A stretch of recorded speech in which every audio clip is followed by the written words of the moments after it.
नमस्कार. न्यूज 18 लोकमतवर आपण पाहताय दिवसभराच्या बातम्या. आपल्या सगळ्यांचं स्वागत. मी मिलिंद भागवत. आज दिवसभरातल्या अनेक महत्त्वाच्या बातम्या आहेत. एकनाथ शिंदे दिल्लीत आहेत आणि त्यांचा दिल्लीतला मुक्काम वाढला आहे, पण नेमक्या कोणाशी गाठी भेटी होत आहेत अधिकृतपणे काहीही माहिती मिळू शकलेली नाही.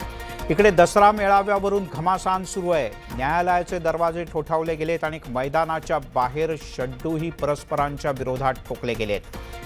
एवढंच नाही तर नारायण राणे सुद्धा अतिशय आक्रमक झालेले आहेत या सगळ्याच विषयात. देशपातळीवरची आणखीन एक मोठी आणि महत्त्वाची बातमी आहे ती PFIच्या अनेक कार्यकर्त्यांना देशभरात ताब्यात घेण्यात आलं. महाराष्ट्रात अनेक ठिकाणी छापे टाकले गेले. NIAनं ही धडक कारवाई केली आणि सरसंघचालक डॉक्टर मोहन भागवत यांनी आज देशभरातल्या सर्व मशिदींचे जे उलेमा आहेत त्यांची जी अखिल भारतीय संघटना आहे त्यांच्या प्रमुखांची नवी दिल्लीत भेट घेतली आणि दोघांमध्येच बंद दाराआड चर्चा झाली. या सगळ्या बातम्या सविस्तर पाहिजेत. सगळ्यात आधी हेडलाईन्स. प्रायोजक पुष्कराज नाचणी सत्व, प्रत्येक आईचा विश्वास.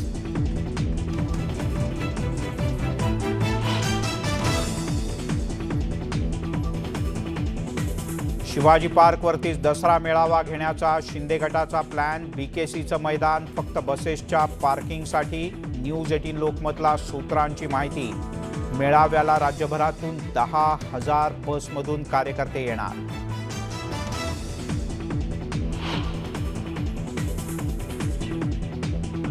शिवाजी पार्कवर दसरा मेळाव्याला BMCची स्पष्ट मनाई. तर ठाकरे आणि शिंदे गटाच्या याचिकेवर उद्याला उच्च न्यायालयात सुनावणी.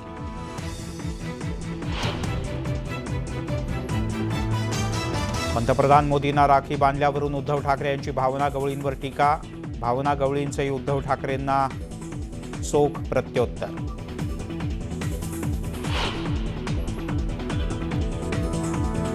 अमित शहांवर बेताल आरोप कराल तर जेलमध्ये जाल. नारायण राणे यांचा उद्धव ठाकरेंना इशारा. आव्हान देण्याची भाषा कोणाच्या जीवावर करता, सेनेला सवाल.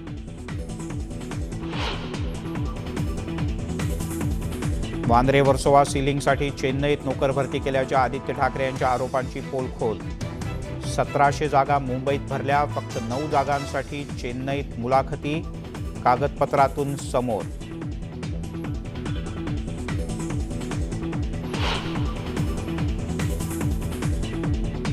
मुंबई महापालिका आयुक्तांना हायकोर्टात हजर राहण्याचे आदेश. मुंबईतल्या खड्ड्यांची न्यायालयाकडून गंभीर दखल. रस्ते दुरुस्तीचा रोडमॅप सादर करण्याचेही आदेश.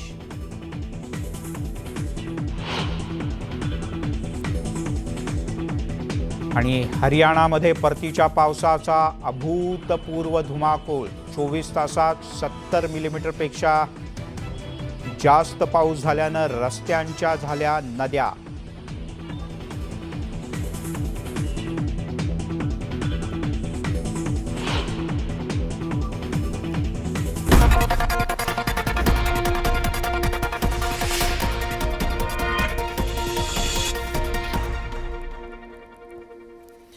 आणि आता बातम्या पाहूयात सविस्तर. दिवसभराच्या बातम्यांच्या सुरुवातीला 2 मोठ्या आणि महत्त्वाच्या बातम्या. एक म्हणजे राज्याचे मुख्यमंत्री एकनाथ शिंदे हे 3 दिवसांच्या दिल्लीच्या दौऱ्यावर आहेत. या दौऱ्यात त्यांनी गृहमंत्र्यांची भेट घेतल्याची माहिती समोर येते, पण शिंदे गटाकडून ही बातमी फेटाळण्यात आली आहे. पंतप्रधान नरेंद्र मोदी यांची सुद्धा मुख्यमंत्री भेट घेणार असल्याचं कळतं. स्वतः शिंदे समर्थक दीपक केसरकर यांनी म्हटलंय, पण ती कधी हे माहीत नाही. तिकडे दसरा मेळाव्यावरून राज्यातलं राजकारण तापलंय. उद्धव ठाकरे शिवसेनेचा दसरा मेळावा शिवाजी पार्कवरतीच घेण्यासाठी आटापिटा करतायत, तर मुख्यमंत्री एकनाथ शिंदे यांचे समर्थक शिवाजी पार्कवर दसरा मेळावा घेण्याची शक्यता नाकारता येत नाही. या दोन्ही बातम्या आपल्याला सविस्तर पाहिजेत. सुरुवातीला दिल्लीश्वरांची बातमी. राज्याचे मुख्यमंत्री एकनाथ शिंदे गेल्या 2 दिवसांपासून दिल्लीत आहेत. गेल्या 2 दिवसात एखाद्या दिग्गज नेत्याला भेटण्याची ते वाट पाहत होते अशी देशाच्या राजधानीत एकच चर्चा होती. पण नेमके ते कोणत्या नेत्याला भेटण्यासाठी थांबले हे मात्र कोणीच सांगायला तयार नव्हतं. मग न होणाऱ्या भेटीबद्दल चर्चा सुरू झाल्या. पाहूया एक खास रिपोर्ट. न ठरलेल्या भेटीची चर्चा. PM-CM भेट ठरलीच नव्हती. मग सीएम कोणाच्या भेटीसाठी दिल्लीत? बुधवारी रात्री शहा शिंदे पण भेट नाही. दीपक केसरकरांनीही केलं स्पष्ट. मुख्यमंत्री एकनाथ शिंदे हे बुधवारी रात्री दिल्लीत दाखल झाले होते. मुंबईतून ते आपल्या 40 समर्थक आमदारांसह दिल्लीत डेरे दाखल होते ते निवडणूक आयोगापुढे ओळख परेडसाठी.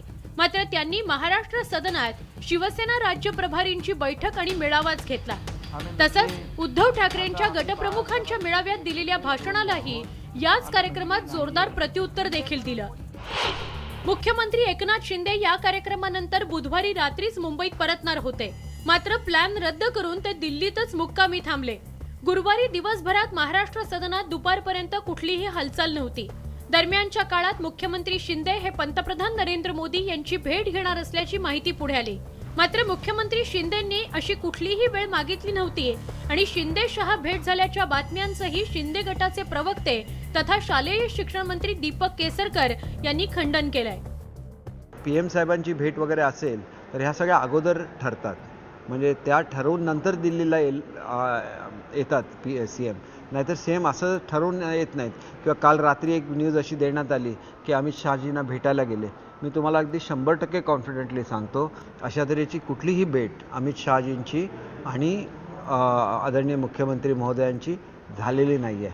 मुख्यमंत्री एकनाथ शिंदे यांनी राजधानी दिल्लीत फक्त संभाजीराजे छत्रपती यांच्या तसंच काही केंद्रीय मंत्र्यांच्या भेटीसाठीच थांबून दूरध्वनीवर चर्चा केल्याचीही माहिती समोर आली. त्यानंतर मुख्यमंत्री थेट त्यांचे पुत्र खासदार श्रीकांत शिंदेंच्या दिल्लीतील निवासस्थानी रवाना झाले आणि तिथेच थांबणार असल्याची माहिती सूत्रांकडून मिळाली. प्रशांत लीला रामदाससह ब्युरो रिपोर्ट, न्यूज 18 लोकमत, नवी दिल्ली. हे सगळं दिल्लीमध्ये सुरू आहे, पण भेटी होत आहेत का नाही आणि झाल्या तर कोणाच्या हे मात्र गुलदस्त्यात आहे. इकडे महाराष्ट्रात उद्धव ठाकरे शिवसेनेचा दसरा मेळावा शिवाजी पार्कवर घेण्यासाठी आटापिटा करतायत, तर मुख्यमंत्री एकनाथ शिंदे यांचे समर्थक शिवाजी पार्कवर आपलाच मेळावा व्हावा यासाठी प्रयत्नांची शिकस्त करतायत. ऐन वेळेला उद्धव ठाकरे समर्थकांना कात्रजचा घाट दाखवून दुसरा मेळावा शिवाजी पार्कवरतीच घेण्याचं शिंदे समर्थकांचं प्लॅनिंग असल्याची माहिती हळूहळू समोर येते. एकनाथ शिंदे समर्थकांच्या सूत्रांनी दिलेल्या माहितीनुसार शिंदे गटानं BKCचं मैदान फक्त बसगाड्यांच्या पार्किंगसाठी घेतलंय. जर का हे मैदान फक्त गाड्यांच्या पार्किंगसाठी असेल तर मेळाव्याचं ठिकाण दुसरं असणार. शिंदे समर्थकांच्या बैठकीचं ते ठिकाण कदाचित शिवाजी पार्कच नाही ना, अशी चर्चा राजकीय वर्तुळात सुरू आहे. ठाकरे गटाला BMC निवडणुकांच्या तोंडावर शिवाजी पार्क मिळू न देण्याचा शिंदे गटाचा प्रयत्न आहे आणि जर का ठाकरेंना शिवाजी पार्क दसरा मेळाव्यासाठी मिळालं नाही तर तो शिवसैनिकांसाठी कदाचित एक मानसिक धक्का असू शकतो.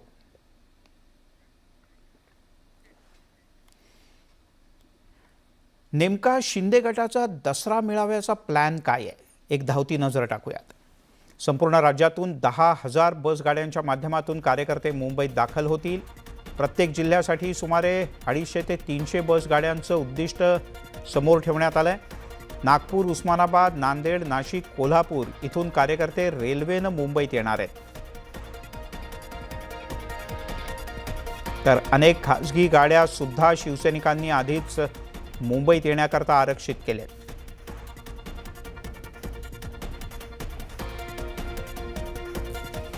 दसरा मेळावा शिवतीर्थावर घेण्यासाठी ठाकरे आणि शिंदे गटात जबरदस्त चढाओढ सुरू असताना शिवाजी पार्क दसरा मेळाव्याला कुणालाच मिळणार नाही असा निर्णय मुंबई महापालिका प्रशासनानं घेतलाय. कायदा आणि सुव्यवस्था राखण्यासाठी विधितज्ञांशी सल्लामसलत करून पालिकेनं दोन्ही गटांना परवानगी न देण्याचा निर्णय घेतल्याची माहिती समोर आली. पालिकेकडून शिवसेना आणि शिंदे गट यांना परवानगी नाकारल्याचं पत्र पाठवण्यात आलंय. दसरा मेळाव्याला परवानगी देता येईल का या संदर्भात मनपानं पोलिसांकडून सुद्धा अभिप्राय मागवला होता. मात्र पोलिसांनी सुरक्षा व्यवस्थेचं कारण दिलं, त्यामुळे आता दोन्ही गटांना मुंबई महापालिकेनं दसरा मेळाव्यासाठी परवानगी नाकारली.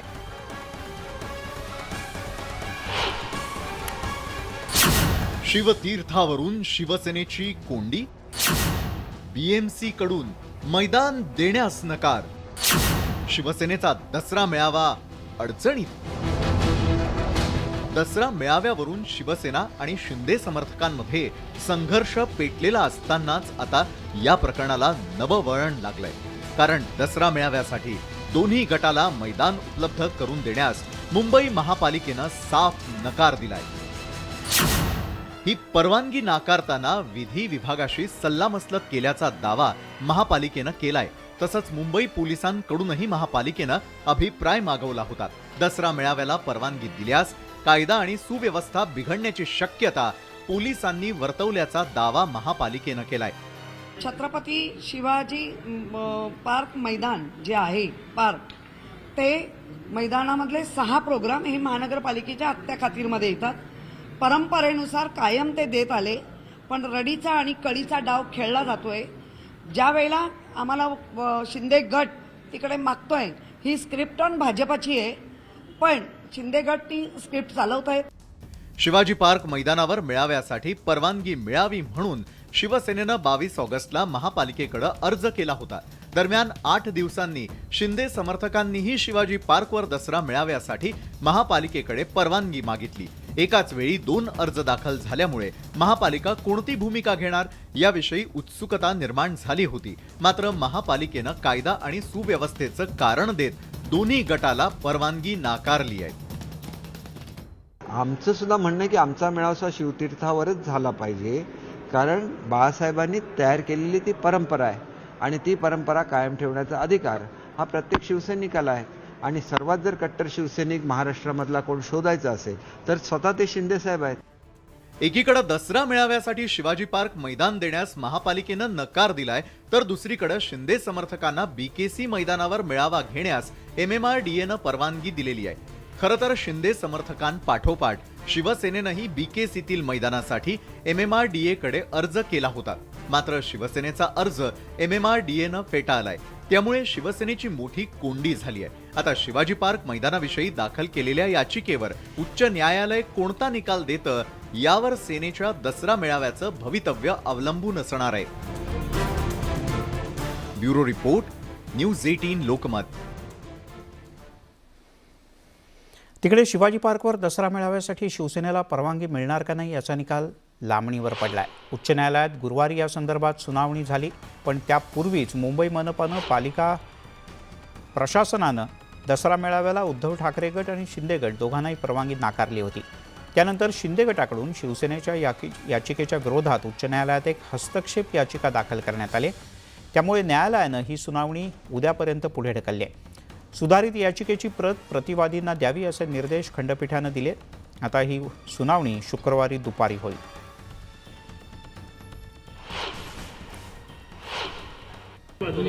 ना अजून दसरा मेळाव्याला वेळ आहे. 5 तारखेला दसरा मेळावा आहे. अजून ते 5 हे 7-8 दिवस शिल्लक आहे. तोपर्यंत कोर्टाचा निर्णय नक्की येईल आणि आम्हाला खात्री आहे जी परंपरा आम्ही आत्तापर्यंत चालवत आणलेली आहे ती कोर्टाला देखील माहीत आहे. ते आम्हाला न्याय दिल्याशिवाय थांबणार नाही. दसरा मेळावा सुनावणी उद्या ढकललेली आहे. पुण्याची तारीख पे तारीख चाललंय का? तारीख पे तारीख नाहीये, कोर्ट आहे. कारण मागच्या 2-3 वेळेला पण आम्ही कोर्टातनाच निर्णय आणले होते आणि कोर्टानेच आम्हाला परवानगी दिली होती.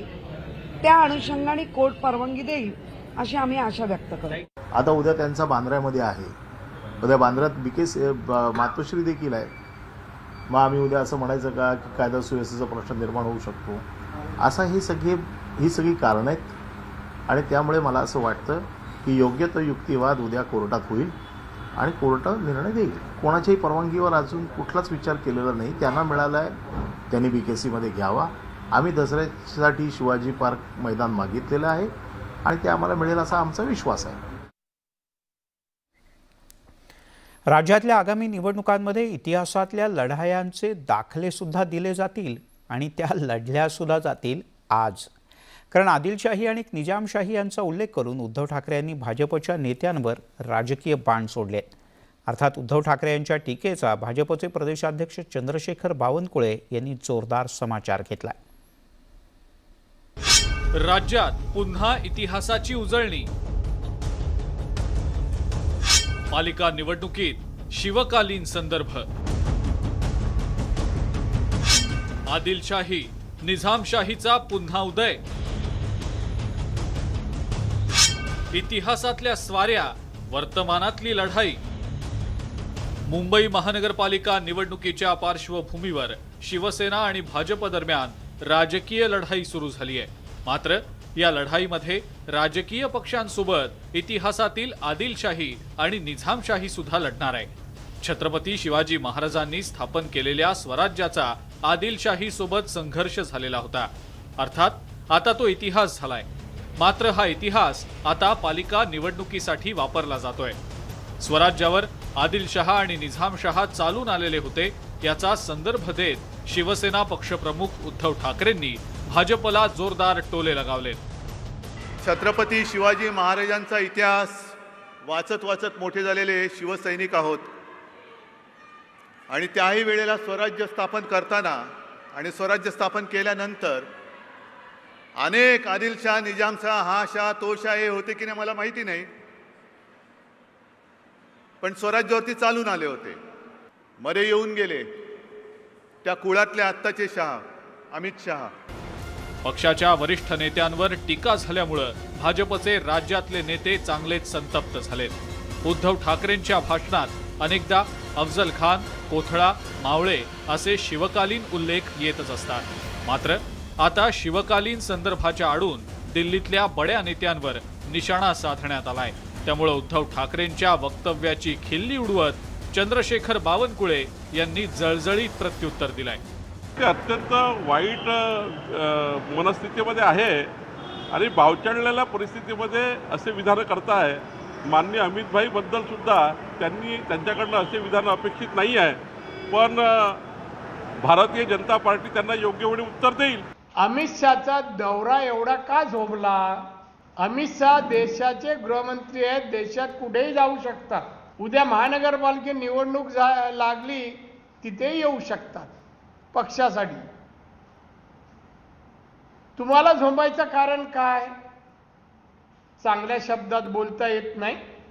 मुंबई महानगरपालिकेसह इतर पालिकांच्या निवडणुका अद्याप जाहीर झालेल्या नाहीत. मात्र राजकीय खणाखणीला आत्तापासूनच सुरुवात झाली आहे.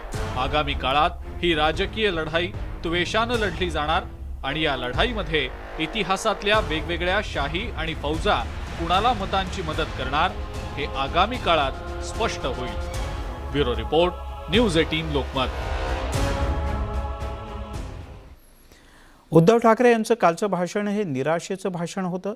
केवळ नैराश्यातून त्यांनी अनेक वक्तव्य केली अशी टीका उपमुख्यमंत्री देवेंद्र फडणवीस यांनी केली. तुम्ही आमच्यासोबत निवडणूक लढवून आमच्याच पाठीत खंजीर खुपसला. तुमच्यात हिंमत होती तर त्याच वेळेला राजीनामे का दिले नाहीत असा थेट प्रश्न फडणवीस यांनी केला. काँग्रेस, राष्ट्रवादी आणि शिवसेना या तिघांनी मिळून मला संपवण्याचा प्रयत्न केला, पण 2.5 वर्षात मला ते संपू शकले नाहीत आणि यापुढेही संपू शकणार नाहीत असं फडणवीस यांनी ठणकावून सांगितलं.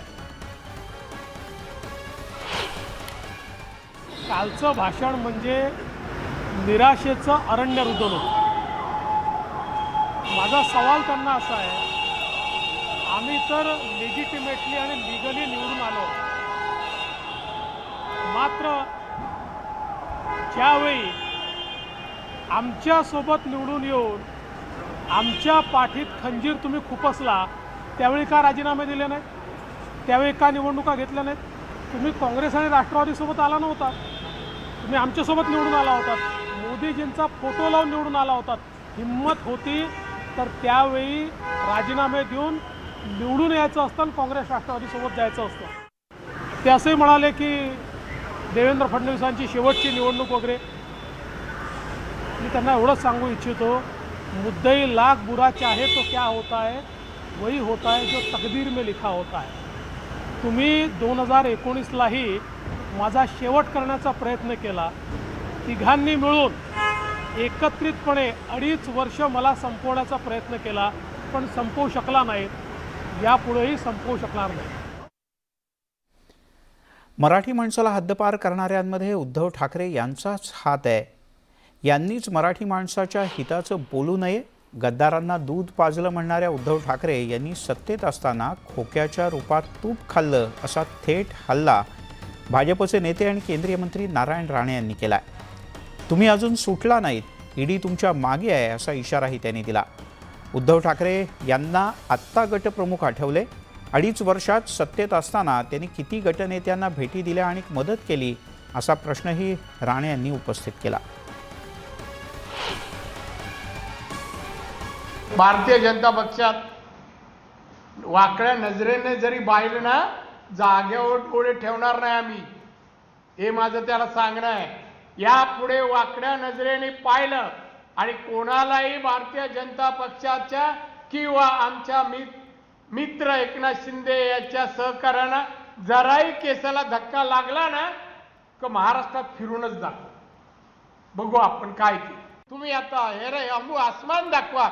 अरे आता तुम्ही बोललेलं करणारे सैनिक आहेत का, गटप्रमुख आहेत का, काही उचलले जीभ लावली टाळ्याला, काही शब्द बोलतो. अरे अवकात आहे का? एवढी आंदोलन झाली, सैनिक लढत होते, मार खात होते, इनकाउंटर होत होते, जेलमध्ये जात होते, हे कुठे होते?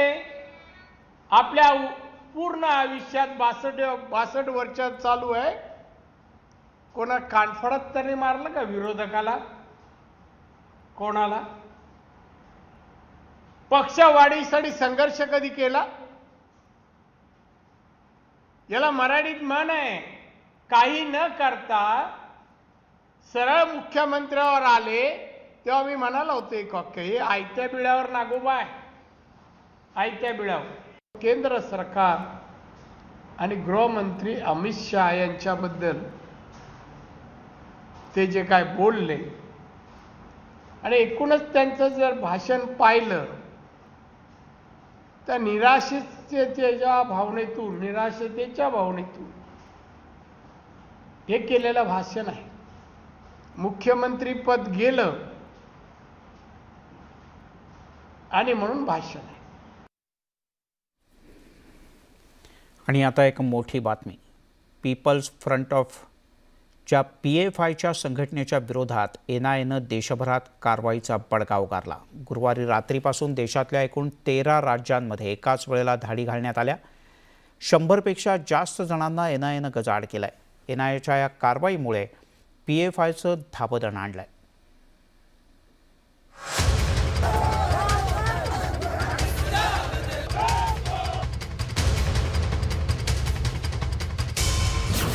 देशातील 13 राज्य, NIA आणि EDचे छापे, 100हून अधिक जणांना अटक. गुरुवारी रात्री NIA आणि EDच्या संयुक्त पथकानं देशातील 13 राज्यात एकाच वेळी छापे घातले. एका पाठोपाठ एक अनेकांना बेड्या ठोकल्या.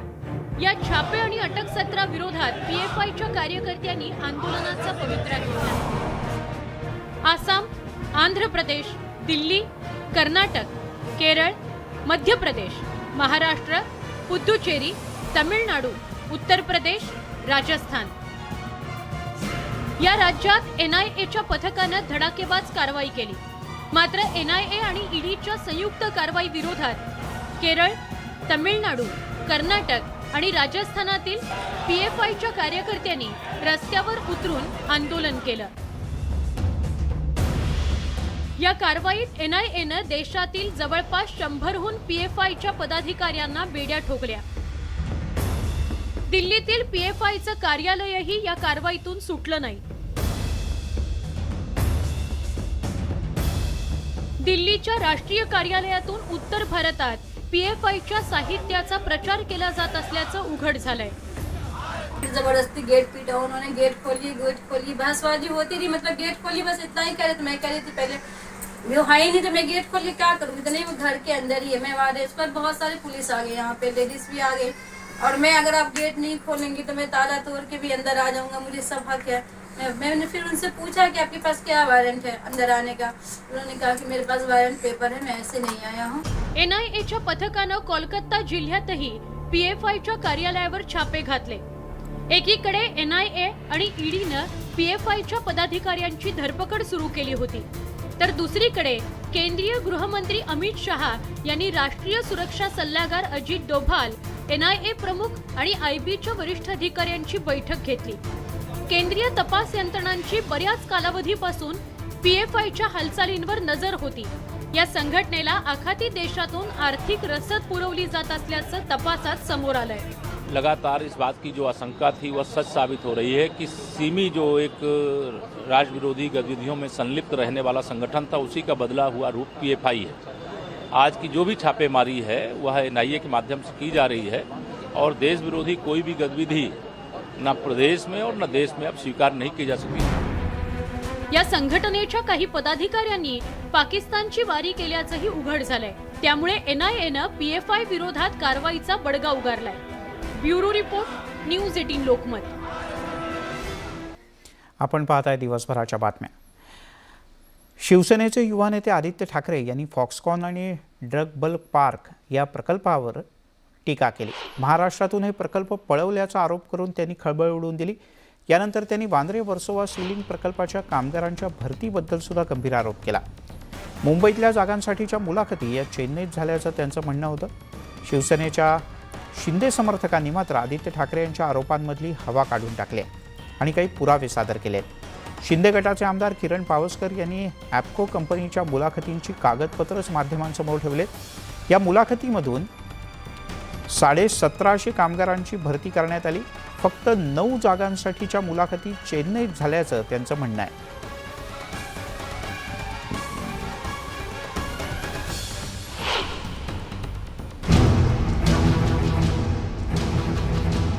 आदित्य ठाकरेंच्या दाव्याची शिंदे गटाकडून पोल खोल।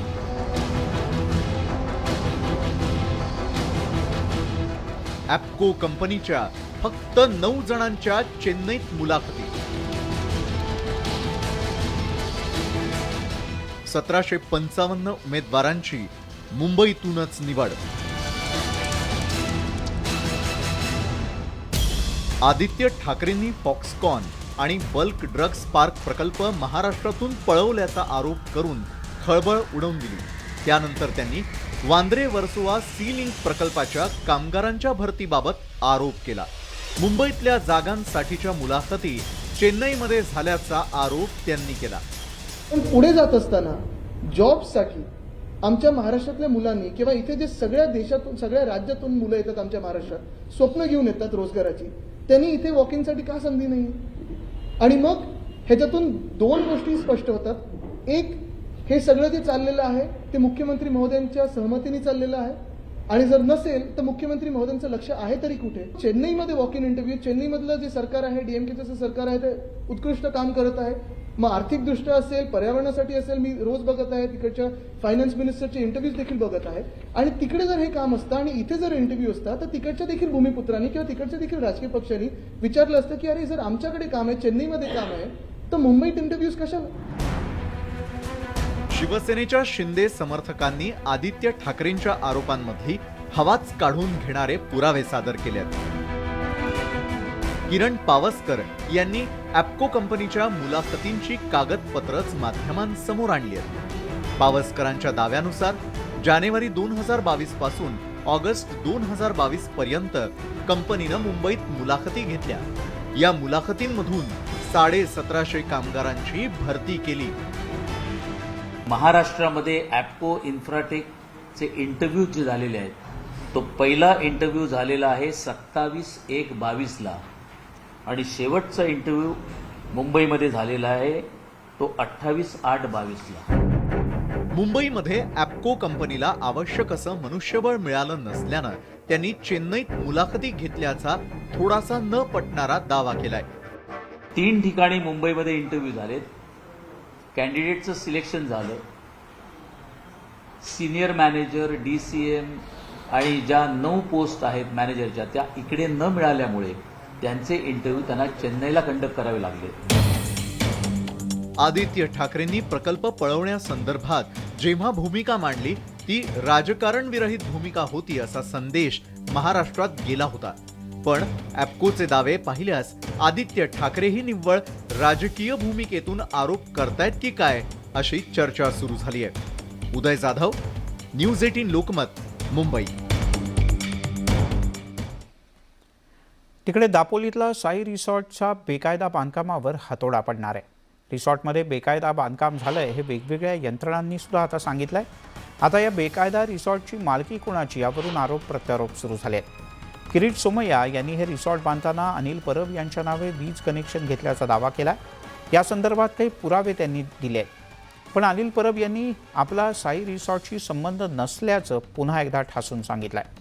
किरीट सोमय्या उगाचच आपली बदनामी करत असल्याचा त्यांचा आरोप आहे.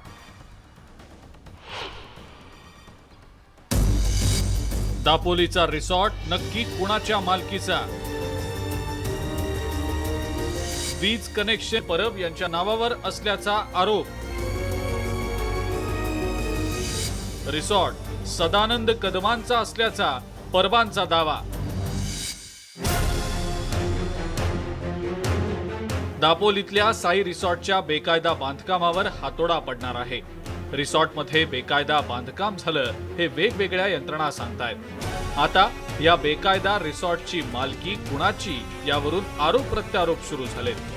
किरीट सोमय्यांनी हे रिसॉर्ट बांधताना अनिल परब यांच्या नावे वीज कनेक्शन घेतल्याचा दावा केलाय. या संदर्भात काही कागदपत्र त्यांनी जाहीर केली आहेत. महामंत्र वितरणाला मी प्रश्न विचारला होता की हे रिसॉर्ट बांधण्यासाठी वीज कनेक्शन साठी अर्ज कोणी केला होता? महावितरणने लिहून दिलं यासाठीचा अर्ज अनिल परब यांनी केला होता. परबांनी साई रिसॉर्टशी आपला संबंध नसल्याचा दावा केलाय. किरीट सोमय्या उगाचच बदनामी करत असल्याचा आरोपही त्यांनी केलाय. माझा संबंध त्याच्याशी नसेल तर मी या बाबतीत का बोलू? ज्यांचा संबंध आहे ते ठरवतील काय करायचं ते, आणि ते माझे मित्र आहेत. हे मी वारंवार कबूल केलेलं आहे की सदानंद कदम यांनी त्याची मालकी ही क्लेम केलेली आहे. 7/12 त्यांचं नाव आहे. सगळा खर्च त्यांनी जो केलेला आहे तो त्यांनी वेगवेगळ्या एजन्सीजना दिलेला आहे. किरीट सोमय्या यांच्या हातोडा घेऊन फिरण्यावरून सुद्धा अनिल परब यांनी सोमय्यांना टोला लगावलाय. किरीट सोमय्या काय म्हणेल? उद्या किरीट सोमय्याच्या हातात हातोडा दिला, किरीट सोमय्या पाडू शकतो का? ते पाडू शकत नाही. जर पाडायचं असेल किंवा काही करायचं असेल तर त्याच्या संदर्भातल्या ज्या यंत्रणा आहेत, ज्यांना हे अधिकार आहेत, ज्या यंत्रणांना अधिकार आहेत त्या यंत्रणांनी जो आदेश देतील त्या आदेशाचं पालन आम्ही करू. कोट्यवधी रुपये किमतीचा रिसॉर्ट दापोलीमध्ये बांधण्यात आला. या रिसॉर्टच्या बांधकामात अनियमितता असल्याचं स्पष्ट झाल्यानंतर आता त्याची मालकी कुणीही स्वतःकडे घ्यायला मात्र तयार नाहीये. दापोलीहून शिवाजी गोरेसह उदय जाधव, न्यूज 18 लोकमत, मुंबई. राजकारणामुळे अनेकदा नेत्यांमध्ये कटुता येते आणि याचं उदाहरण द्यायचं झालं तर उद्धव ठाकरे आणि भावना गवळी यांचं देता येईल. भावना गवळींनी पंतप्रधान नरेंद्र मोदी यांना राखी बांधली होती. त्या मुद्द्यावरून उद्धव ठाकरे यांनी केलेल्या टीकेला आता भावना गवळी यांनी सुद्धा प्रत्युत्तर दिलंय. पाहुयात नात्यात आलेल्या दुराव्याचा रिपोर्ट. भैया मेरे राखी के बंधन को निभाना, भैया मेरे छोटी बहन को ना भुलाना, भैया मेरे. पंतप्रधान नरेंद्र मोदी यांना शिवसेनेच्या खासदार भावना गवळींनी राखी बांधली होती. भावना गवळींनी ही राखी बांधल्यानं त्यांचे आधीचे भाऊ उद्धव ठाकरे नाराज झाले. तर 1.5 वर्षांपासून भावना गवळी यांच्या मागे ईडीचा ससेमिरा लागला होता. त्यांचा एक सहकारी जेलमध्येही गेला होता. गवळी यांनी ईडीचा इतका धसका घेतला होता की त्या केंद्रीय तपास यंत्रणेला सामोऱ्याही गेल्या नाहीत आणि शिंदे गटाच्या बंडानंतर खासदार गवळी यांनी उद्धव ठाकरेंची साथ सोडली. त्यानंतर गवळींनी पंतप्रधान नरेंद्र मोदी यांना राखी बांधली. यावर उद्धव ठाकरेंनी तिखट शब्दात टीका केली. आजूबाजूला जे तुमच्या बसलेत त्यांना तुम्हीच सर भ्रष्टाचार म्हणून बदनाम करून टाकलेलं आहे. लगेच कोणाला तरी क्लीन चिट देऊन टाकायची. मला पंतप्रधानांचं सुद्धा आश्चर्य वाटतं. स्वतःच्याच पक्षाच्या माणसांनी ज्या महिला खासदारावरती आरोप केले, भ्रष्टाचारी म्हणून आरोप केले, तुम्हाला या 1.25 कोटी अब्ज काय असेल ती लोकसंख्या, त्याच्यामध्ये हीच बहीण मिळाली राखी बांधायला. उद्धव ठाकरेंनी केलेल्या टीकेला भावना गवळींनी उत्तर दिलं. हे पवित्र नातं आहे असं सांगताना त्यांनी बहिणीवर राग काढू नका असंही म्हटलं. माझी हीच विनंती आहे की बहिणीवर काय राग काढू नाही, हे पवित्र नातं आहे. राजकारणामध्ये राग काढायला अनेक जागा आहेत. मी मंत्र्यांना राख्या पाठवल्या, बांधल्यात. त्याच्यानंतर मी माझ्या मतदारसंघातल्या सामान्य कार्यकर्त्याला, माझा कार्यकर्ता असेल, सामान्य नागरिक असेल, त्याच्यापासून तर देशाच्या प्राईम मिनिस्टरपर्यंत सुद्धा राखी बांधलेली आहे. या देशाचे प्राईम मिनिस्टर अटल बिहारी वाजपेयी साहेबांना सुद्धा मी राखी बांधलेली आहे. हे सुद्धा तेवढंच महत्त्वाचं आहे. त्याच्यामुळे हे एक भावा बहिणीचं नातं आहे आणि ते नातं आपण असंच पवित्र ठेवूया. बहीण भावाचं राजकीय भांडण सुरू झाल्यावर या भांडणात नारायण राणेंनीही उडी घेतली. राखी आणि बहीण याला काय माहिती? एक तर बहीण नाही, मानलेली नाही, कुठलीच नाही, राखी बांधून घेतले नाही, त्यामुळे तुला बहिणीचं महत्व माहित नाही. भावना गवळी नेमक्या कशामुळे अडचणीत आल्या होत्या ते पाहूयात. भावना गवळी यांच्या महिला उत्कर्ष प्रतिष्ठानमधून पैशांची अफरातफर करण्यासाठी प्रतिष्ठानला कंपनीत बदलण्याचं षडयंत्र रचलं गेलं असा दावा ईडीनं केला होता. याच पैशातून जप्त केलेली मालमत्ता विकत घेण्यात आल्याचा दावाही ईडीनं केला होता. भावना गवळी यांच्या वडिलांचे सोबती असलेले शिवसैनिक हरीश सारडा यांनी भावना गवळींची ईडीला तक्रार केली होती. त्यानंतर हे प्रकरण भाजप नेते किरीट सोमय्या यांनी लावून धरलं होतं. सोमय्यांनी वाशिमला येऊन पत्रकार परिषद घेतली होती. भावना गवळी यांनी 100 कोटींचा घोटाळा केला असल्याचा आरोप भाजपनं केला होता. एकंदरीतच भावानं राखीचं बंधन पार पाडलं का, हा प्रश्न आता विचारला जातोय. काही का असेना, पण बहीण भावात आलेला हा दुरावा पुढच्या राखी पौर्णिमेपर्यंत दूर होईल अशी आशा करूयात. Bureau report, news 18 Lokmat. आणि आता बातमी दिल्लीतली. नवी दिल्लीमध्ये राष्ट्रीय स्वयंसेवक संघाचे सरसंघचालक डॉक्टर मोहन भागवत यांनी एका मशिदीला भेट दिली. यावेळेला त्यांनी ऑल इंडिया मुस्लिम इमाम ऑर्गनायझेशनचे प्रमुख उमर अहमद इलियासी यांच्याशी बातचीत केली. या दोघांमध्ये जवळपास 1 तास बंद दाराआड चर्चा झाली. या भेटीच्या नंतर इलियासी यांनी मोहन भागवत यांचा राष्ट्रपिता म्हणून उल्लेख केला.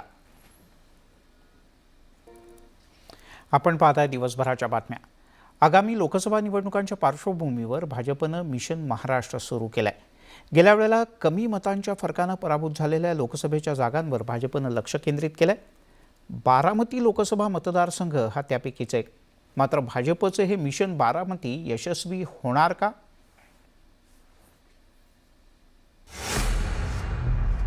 शरद पवारांचा बालेकिल्ला समजला जाणारा बारामती लोकसभा मतदारसंघ जिंकण्यासाठी भाजपनं कंबर कसली आहे. त्यासाठी केंद्रीय अर्थमंत्री निर्मला सीतारामन बारामतीच्या दौऱ्यावर आलेल्या आहेत. बारामती लोकसभा मतदारसंघात भाजपला बळकटी देण्यासाठी निर्मला सीतारामन प्रयत्न करणार आहेत. त्या सर्वसामान्य जनतेशी संवाद साधणार आहेत. विशेष म्हणजे बारामती जिंकण्यासाठी निर्मला सीतारामन दौऱ्यावरती असल्या तरी त्यांनी पवारांविषयी बोलणं टाळलंय. मैं भारतीय जनता पार्टी का संगठन मजबूत करने के लिए आई हूँ, किसी एक परिवार के लिए नहीं आई. निर्मला सीतारामन यांच्या बारामती दौऱ्यावर शरद पवारांनी खोचक प्रतिक्रिया दिली होती. निर्मला सीतारामन यांची भाषा बारामतीतील जनतेला समजेल असा टोला पवारांनी लगावला होता. त्यावर निर्मला सीतारामन यांनी ही बोलकी प्रतिक्रिया दिली आहे. बारामती का जनता को किसी का भाषा समझने में कोई और व्याख्या का आवश्यकता नहीं पड़ती. भारत देश में जनता बहुत ही तेज है. जब साउथ में हिंदी फिल्म देखते हैं भाषा समझकर देखते हैं क्या? निर्मला सीतारामन या 3 दिवसीय दौऱ्यावर आहेत. गुरुवारी खडकवासला आणि भोर विधानसभा मतदारसंघातून त्यांनी दौऱ्याला सुरुवात केली.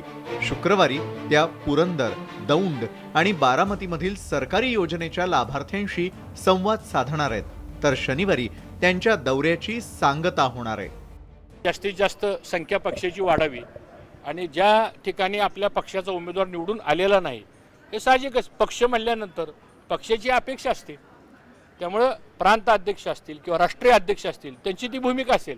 पण वित्तमंत्र्यांचा दौरा हा विकास कामं, अडीअडचणी आणि काही त्याच्यामध्ये काही मार्ग काढायचे असतील तर ह्या संदर्भातला आजचा हा दौरा आहे. 2019च्या लोकसभा निवडणुकीत सुप्रिया सुळे यांना खडकवासला विधानसभा मतदारसंघात मोठा फटका बसला होता आणि त्यामुळेच निर्मला सीतारामन यांनी खडकवासला मतदारसंघातून दौऱ्याला सुरुवात करत पवारांना सूचक इशारा दिल्याचं बोललं जात आहे.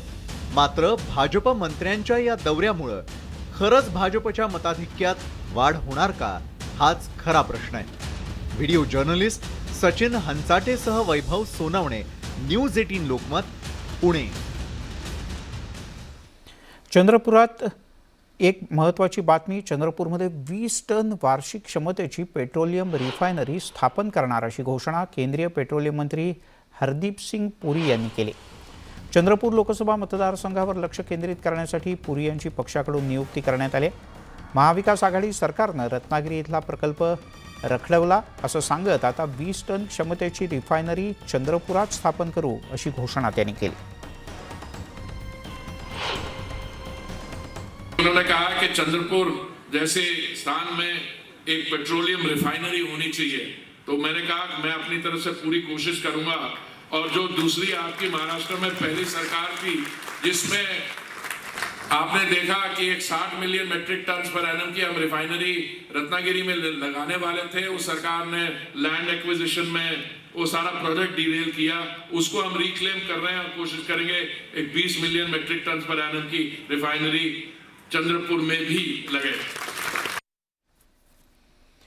तिकडे औरंगाबादचं संभाजीनगर नामकरण केल्यानंतर राज्य सरकारच्या निर्णयावर आव्हान याचिका दाखल करण्यात आली होती. दरम्यान ही याचिका ऐकण्यास मुंबई उच्च न्यायालयानं नकार दिला. तसंच मुंबई उच्च न्यायालयानं याचिकाकर्त्याला औरंगाबाद खंडपीठाकडे दाद मागण्याचा सल्ला दिला.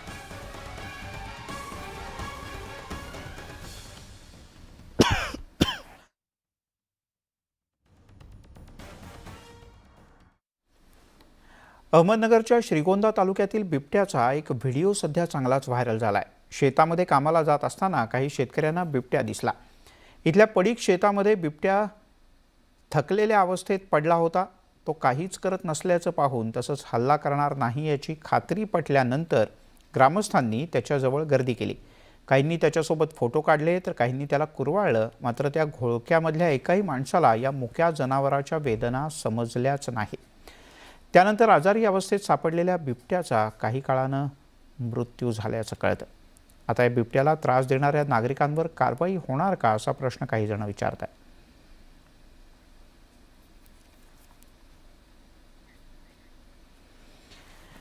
यासोबतच दिवसभराच्या बातम्यांमध्ये इथेच थांबूयात. ताज्या बातम्यांचा ओघ न्यूज 18 लोकमतवर सुरूच राहील.